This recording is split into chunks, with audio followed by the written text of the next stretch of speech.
This is Optimal Relationships Daily, episode 1090. Do this, not that. 10 Alternatives to Yelling, Part 2, by Jen of thistimeofmine.com. Hello, everybody, and welcome back to ORD. I am your host and narrator, Greg Audino. Glad to have you here with me again.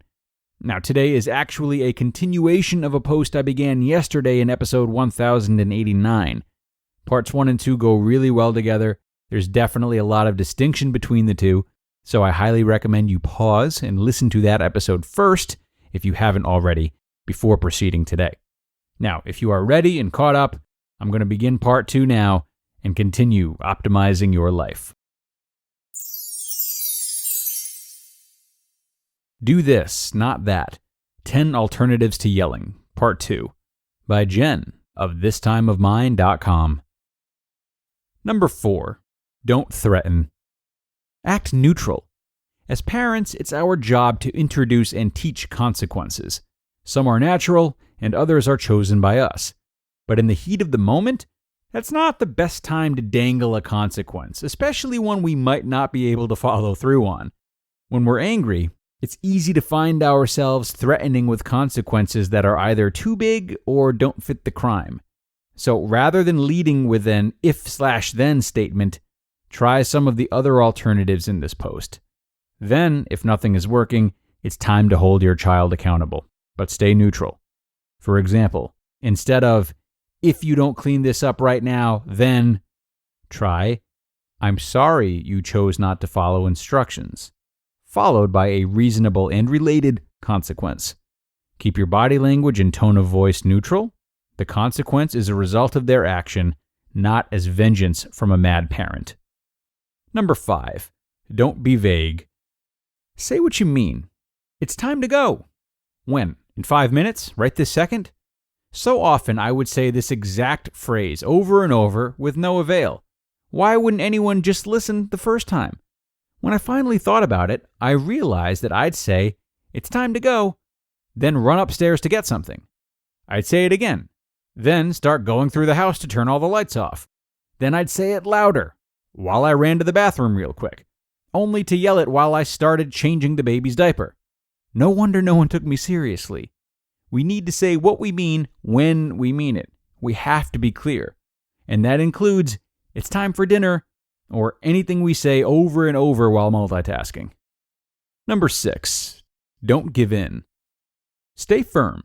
If you've asked your child to do something several times with no luck, don't shrug it off thinking, fine, whatever, it's not worth it. Follow through. This is especially hard for moms with multiple children. We are often so caught up in other things that it seems easier to forget it.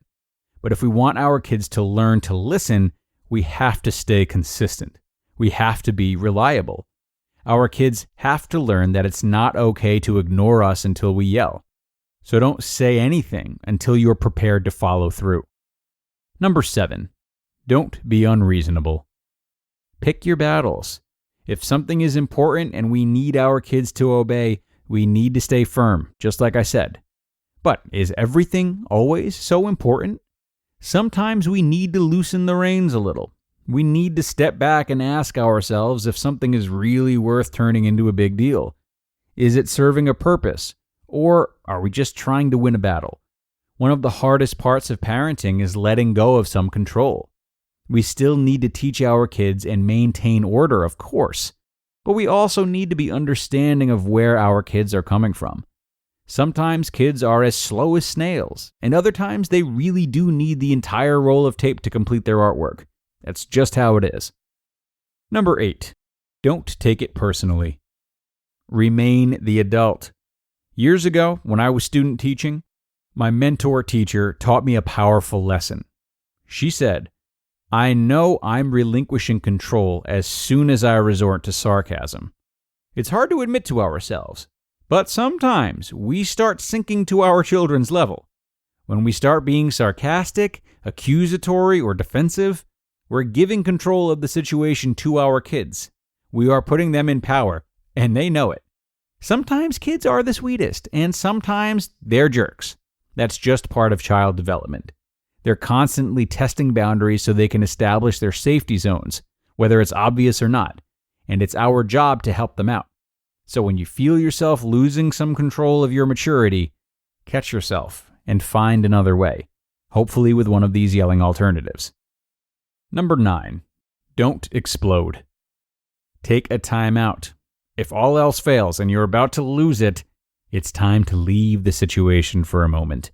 Not only is this an excellent way to regain control of your emotions, it's also the perfect opportunity to teach your kids an anger management technique.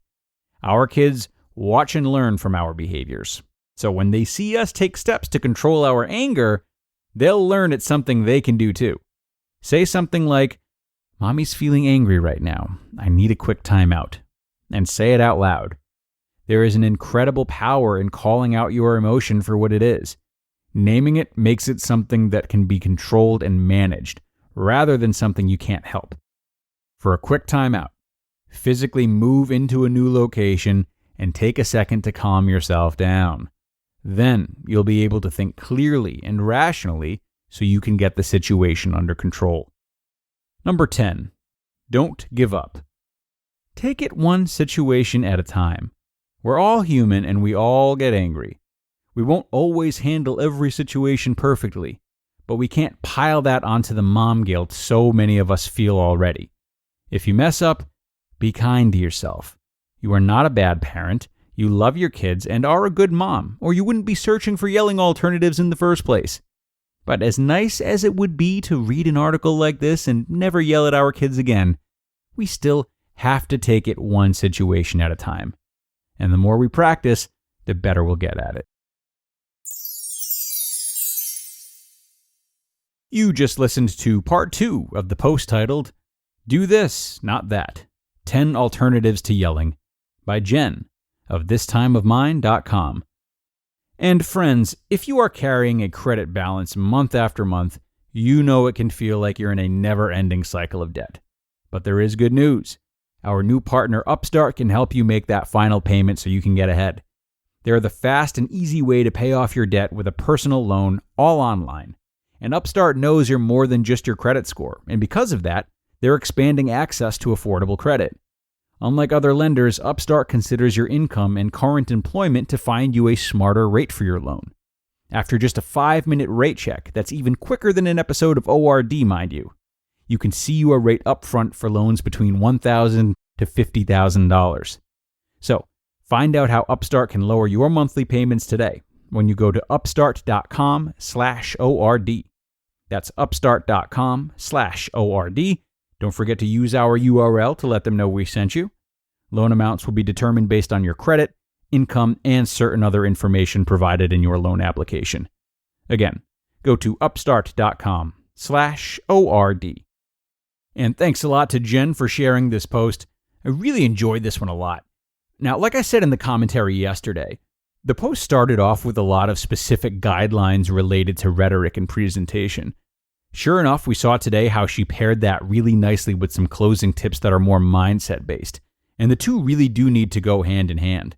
I feel like, especially in tips 6 through 10, she gave us a chance to tap into our inner children and the frustrations we might feel, which could encourage us to digress a little bit in our approach. I hope those guidelines help you if you find yourself getting close to this point sometimes, and I might also recommend learning and keeping an eye on your triggers if that sounds like you. What tends to set you off where you lose your composure? What behavior do you start displaying when this happens? Maybe it's sarcasm like we heard in the article.